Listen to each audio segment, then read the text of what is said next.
Les Congolais, ils ont beaucoup de boulot. Parce que Tshisekedi, Félix Tshisekedi, vraiment, ça c'est deux gros esclaves de l'Afrique, plus Ouattara.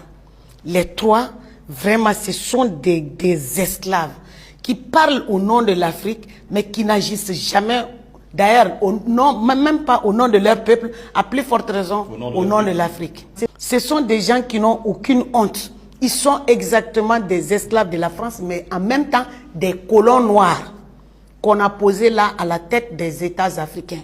Et d'ailleurs, ce sont des vigiles parce que ce sont les ambassadeurs qui sont les représentants directs de Macron qui leur donnent des injonctions dans leur propre pays. Français, oui.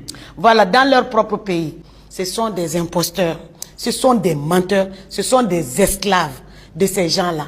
Vous vous souvenez, lorsque l'Europe était en manque de blé, c'est Macky Sall qui allait comme garçon de course de l'Union européenne, mais toujours au nom de l'Afrique.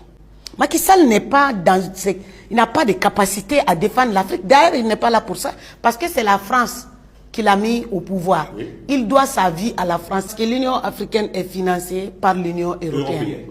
La CEDEAO est financée directement par la France. Donc la CEDEAO répond aux injonctions de la France. Et l'Union africaine répond aux injonctions, aux instructions de l'Union européenne.